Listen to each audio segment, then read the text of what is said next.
पिछले एपिसोड में हमने सुना ये कैसरे रोम की बराबरी का ख्वाब भी नहीं देख सकता, फारसियों का अशरे अशीर भी नहीं। खुदा की कसम मैं तकब्बुर नहीं कर रहा। जिनके तुम बेटे हो और जिनके तुम पोते हो वो गैरत और हुम्मियत वाले थे, ईमान और शुजाअत वाले थे। अब आगे एपिसोड नंबर 27। मैं अमीर बसरा हिजाज बिन यूसुफ का पैगाम तुम तक पहुंचाता हूँ। अल्लाह का जिक्र हर वक्त करते रहो, अल्लाह से मदद और फतह की तलबगार रहो, और जब लड़ाई से मोहलत मिले तो ला हौला वला कुव्वता इल्ला बिल्लाहिल अलीय्यिल अज़ीम का विर्द करते रहो। अल्लाह तुम्हारे साथ है। हिजाज बिन यूसुफ की हिदायत के मुताबिक मोहम्मद बिन कासिम ने दीवल के किले के कुछ करीब जाकर अपनी फौज को खेमाजन किया और खेमागाह के इर्द गिर्द एक खंदक खुदवाई जो 12 गज चौड़ी और 6 गज गहरी थी। हिजाज ने उसे लिखा था कि रात को बेदार रहना है ताकि दुश्मन बेखबरी में हमला न कर दे। हिजाज ने ख़ास तौर पर लिखा था कि जो लोग कुरान पढ़ सकते हैं वो कुरान पढ़ते रहें और उन्हें कुरान पढ़ाएं जो नहीं पढ़ सकते। तिलावत कुरान के अलावा नवाफिल पढ़ते रहें और खेमागाह के इर्द गिर्द संतरी घूमते फिरते रहें। मोहम्मद बिन कासिम ने रातों की इबादत का ये सिलसिला शुरू कर दिया।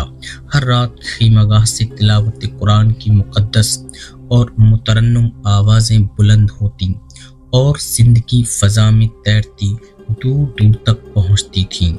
उसके साथ ही सिपाही से लेकर सालार तक नवाफिल पढ़ते थे।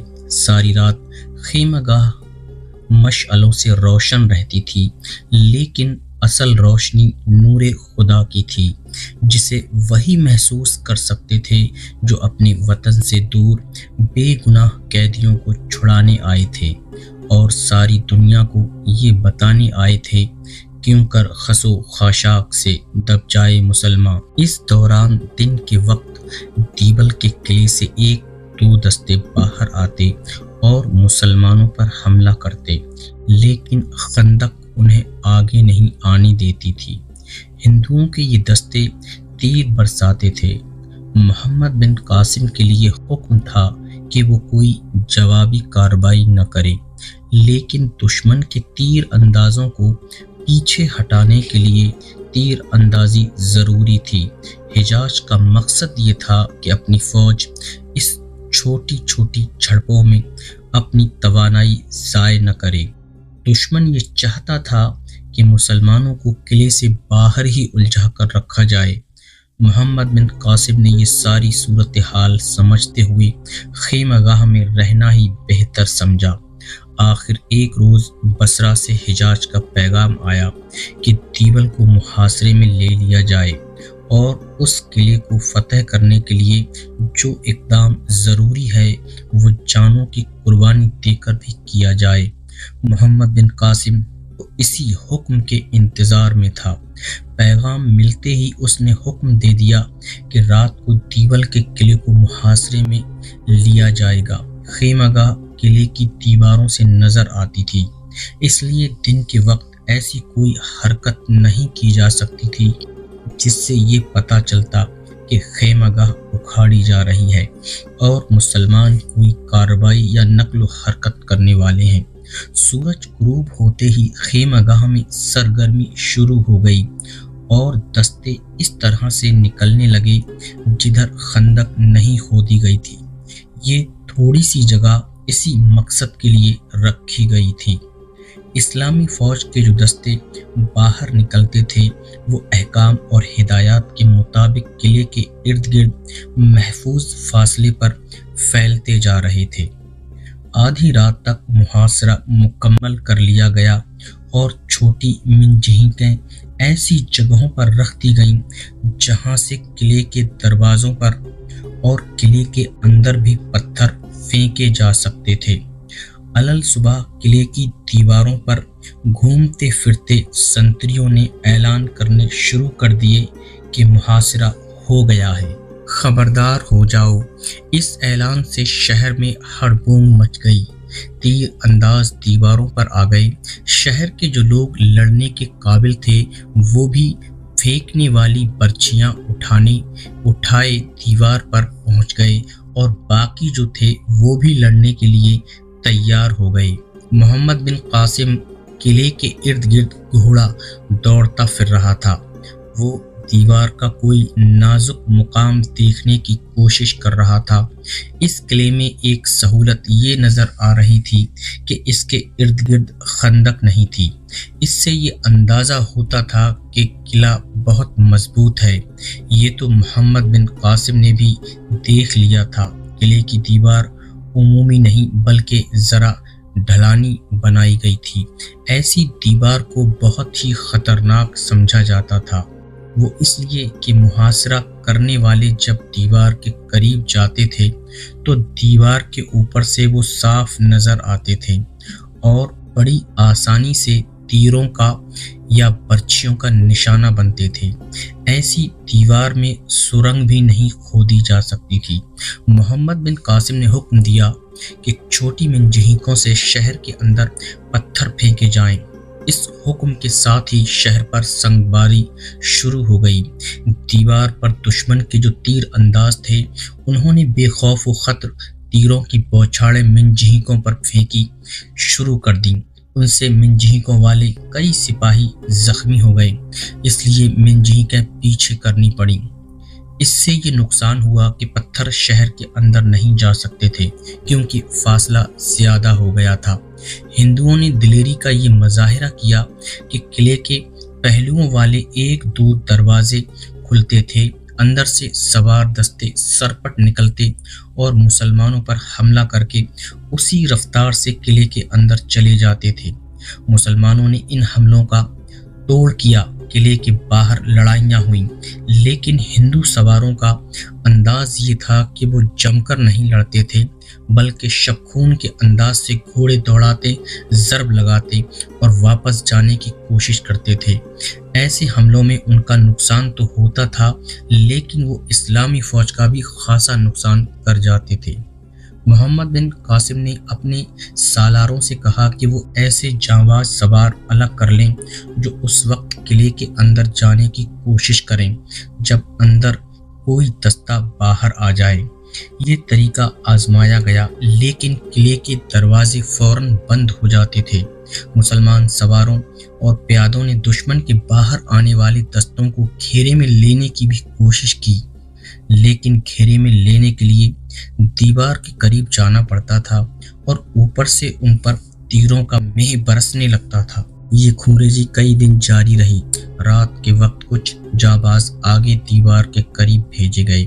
ان کے پاس دیوار کو توڑنے اور سرنگ کھودنے کا سامان تھا، لیکن وہ زخمی اور شہید ہونے کے سوا کچھ نہ کر سکے کیونکہ رات کو بھی دشمن کے سپاہی دیوار پر چوکس رہتے تھے۔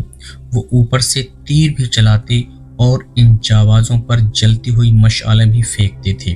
پھر ایک طریقہ اور آزمایا گیا۔ منجنیقوں کو آگے کیا گیا اور ان کے ساتھ بہت سے تیر انداز بھیجے گئے۔ یہ تیر انداز اپنے سامنے دیوار کے اوپر بہت تیزی سے تیر چلاتے تھے تاکہ اوپر والے تیر انداز سر نہ اٹھا سکیں اور منجنیقوں کو تیروں کا نشانہ نہ بنا سکیں۔ اس طرح منجنیقیں شہر پر پتھر پھینکتی رہیں۔ شہر کے اندر کی کیفیت یہ ہو گئی تھی کہ سنگ باری سے خوف و ہراس پھیلتا جا رہا تھا، لیکن اندر کی فوج اور لڑنے والے شہریوں کے حوصلے اتنے بلند تھے کہ وہ شہر کے لوگوں کا حوصلہ بھی مضبوط کرتے رہتے تھے۔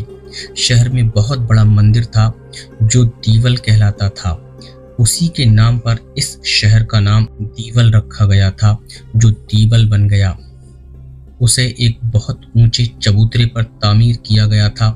اس کے کئی گنبد تھے جو مسجدوں کے گنبدوں کی طرح گول نہیں تھے بلکہ مخروطی اور چوکور تھے۔ ان کے درمیان ایک گنبد تھا جس کی بلندی اتنی زیادہ تھی کہ کئی میل دور سے نظر آتا تھا۔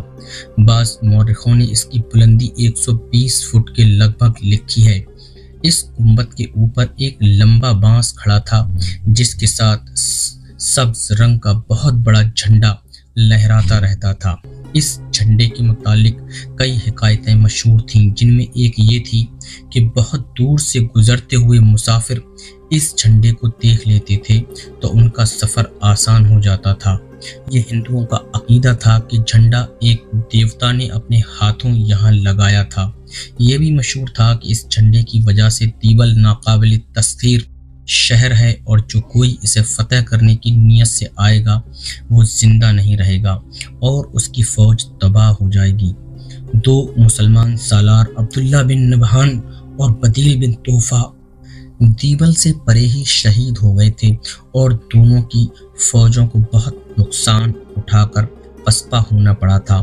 इससे हिंदुओं ने इस हिकायत को अकीदा बना लिया था कि दीवल को कोई फतह नहीं कर सकता और ये भी कि दीवल की हिफाजत देवता कर रहे हैं।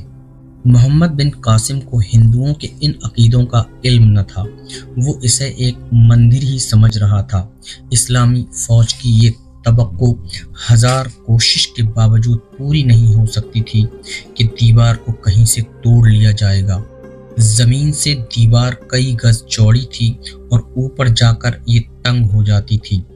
फिर भी ये इतनी चौड़ी थी कि 3 घोड़े पहलू व पहलू इस पर चल सकते थे। कई दिन गुजर गए तो हिंदुओं ने दीवार पर खड़े होकर मुसलमानों का मजाक उड़ाना शुरू कर दिया। जिधर से आए हो उधर ही चले जाओ।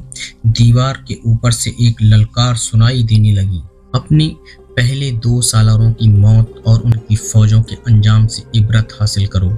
ये देवताओं का शहर है, उनके कहर से बचो। ये ललकार बार बार सुनाई देती थी। मुसलमान मरऊब तो न हुए, लेकिन उन्हें ये ख्याल जरूर आया कि ये किला जानों की बहुत बड़ी कुर्बानी देकर ही सर किया जाएगा। रात का वक्त था, डरावना सा सुकूत तारी हो गया था। कोई जख्मी कराहता था तो सकूत में जरा सा इर्तिआश पैदा होता और रात फिर खामोश हो जाती थी। उस दौर के रिवाज के मुताबिक कई ओहदेदार और सिपाही अपने बीवी बच्चों को साथ लाए थे। औरतें और बच्चे खीमागाह में थे। औरतें जख्मियों की मरहम पट्टी और तीमारदारी कर रही थीं। दिन के वक्त मुजाहिदीन अपने जख्मी साथियों को मुहासरे से जरा पीछे तक पहुंचा देते और औरतें उन्हें उठाकर खीमागाह में ले जाती थीं। मोहम्मद बिन कासिम ने सालारों को अपने खेमे में बुलाया हुआ था और सब मिलकर किला सर करने का प्लान बना रहे थे। मोहम्मद बिन कासिम का एक मुहाफिज खेमे में दाखिल हुआ। उसने बताया कि एक हिंदू ऋषि को पकड़कर लाए हैं। वो मुहासरे के इर्द गिर्द घूमता फिर रहा था। उसे पकड़ा गया तो उसने कहा कि वो सिपा सालार से मिलना चाहता है। वो जासूस ही हो सकता था। मोहम्मद बिन कासिम ने कहा, उसे अंदर ले आओ और तर्जुमान को बुलाओ। खेमे में एक आदमी दाखिल हुआ। वो कोई पंडित या ऋषि था। उससे पूछो कि ये यहाँ क्या कर रहा था। मोहम्मद बिन कासिम ने तर्जुमान से कहा, आप पर अल्लाह की रहमत हो। उस पंडित ने अरबी जबान में कहा और हंस पड़ा। कहने लगा, मैं अरब हूँ और मुझे अपने सरदार हारिस इलाफी ने भेजा है। फिर ये बहरूप क्यों? मोहम्मद बिन कासिम ने पूछा। ये इसलिए कि मैं दिन को सफर पर था, उसने जवाब दिया, और मुझे यहाँ आना था। अगर मैं इस बहरूप के बगैर आता तो दिन को कोई हिंदू मुझे पहचान लेता और राजा ताहिर तक ये इत्तला भेज देता कि जिन मुसलमानों को उसने पनाह दे रखी है वो दरे पर्दा मोहम्मद बिन कासिम के पास जाते हैं, तो राजा हमारे लिए कोई मुश्किल पैदा कर सकता था। कोई पैगाम लाए हो? हाँ सालार आला, उस आदमी ने कहा। सरदार इलाफी ने कहा कि मंदिर के ऊपर जो झंडा लहरा रहा है उसे गिराने की कोई तरकीब करें। सुना है कि आपके पास एक बहुत बड़ी मिंजहीक है।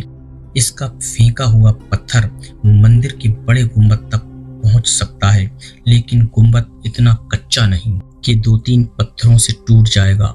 पत्थर फेंकते रहें। वो उठ खड़ा हुआ और बोला, मैंने अपना फर्ज अदा कर दिया है। अल्लाह आपको फतह और नुसरत अता फरमाए। मुझे जल्दी चले जाना चाहिए। झंडा गिर पड़ा तो दीवल आपका है। और वो खेमे से निकल गया। تاریخ سندھ میں چچ نامہ کے حوالے سے لکھا گیا ہے کہ دیول شہر سے ایک برہمن باہر آیا اور اس نے محمد بن قاسم سے کہا کہ مندر کے گنبد پر پتھر پھینکے جائیں اور جھنڈے کو گرایا جائے اور اس قلعہ بند شہر کی فتح کا یہی راج ہے۔ اس روایت پر یقین نہیں کیا جا سکتا، سوچا بھی نہیں جا سکتا کہ قلعے کے بند دروازوں سے ایک برہمن باہر کس طرح آ گیا۔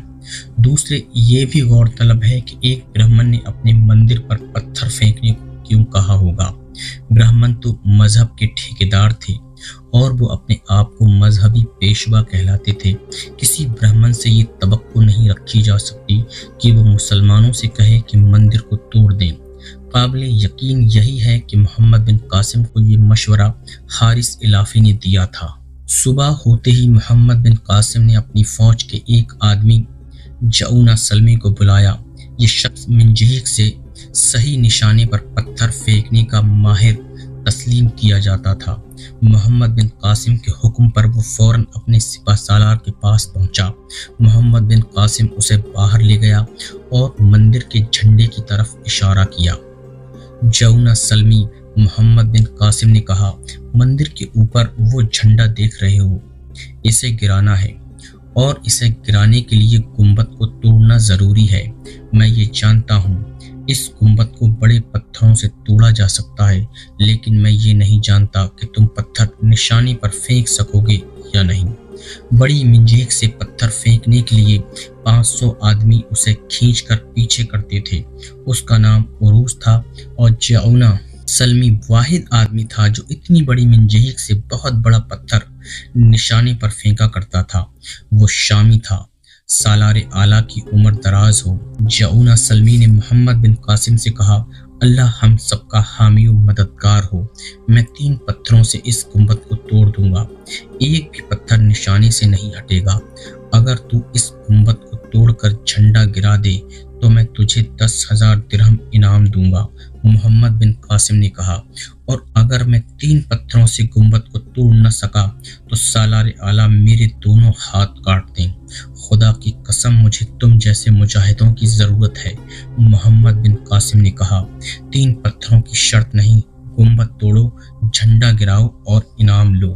بڑی منجنیق عروس کو محمد بن قاسم کے حکم سے قلعے کے مشرق کی طرف لے گئے، کیونکہ سورج طلوع ہو رہا تھا اور اسی طرف سے گنبد زیادہ صاف نظر آتا تھا۔ بڑے بڑے وزنی پتھر اکٹھے کر لیے گئے تھے۔ جعونہ سلمی نے بسم اللہ پڑھی اور منجنیق کی پوزیشن درست کی، فاصلے کا اندازہ کیا، پھر اس نے منجنیق کے پیچھے تھوڑی سی زمین کھدوا کر منجنیق کو پیچھے کرایا۔ پچھلا حصہ کھدی ہوئی جگہ میں اتر گیا تو منجنیق آگے سے اٹھ گئی۔ منجنیق کو اس پوزیشن میں وہ اس لیے لایا تھا کہ پتھر زیادہ اوپر اور آگے کی طرف دور تک جائیں۔ شام کے رہنے والے اس نشانے باز کو شاید یہ اندازہ نہیں تھا کہ اس کے پھینکے ہوئے پتھر اس ملک کی تاریخ بدل ڈالیں گے اور وقت کا دھارا رخ موڑ لے گا۔ اس نے پہلا پتھر منجنیق میں رکھوایا۔ اس کے اشارے پر 500 کے لگ بھگ مجاہدین نے رسے کھینچے۔ منجنیق کا پتھر پھینکنے والا حصہ پیچھے ہٹتے ہٹتے آخری حد تک پہنچ گیا۔ جعونہ سلمی کے اشارے پر رسے بیک وقت چھوڑ دیے گئے۔ بڑا ہی وزنی پتھر اڑا، اوپر اور آگے کو اڑتا گیا، قلعے کی دیوار سے آگے نکل گیا اور سیدھا گنبد کے اوپر والے حصے میں لگا۔ دھماکہ دور دور تک سنائی دیا۔ اس کے ساتھ ہی مجاہدین نے نعرہ تکبیر بلند کیا۔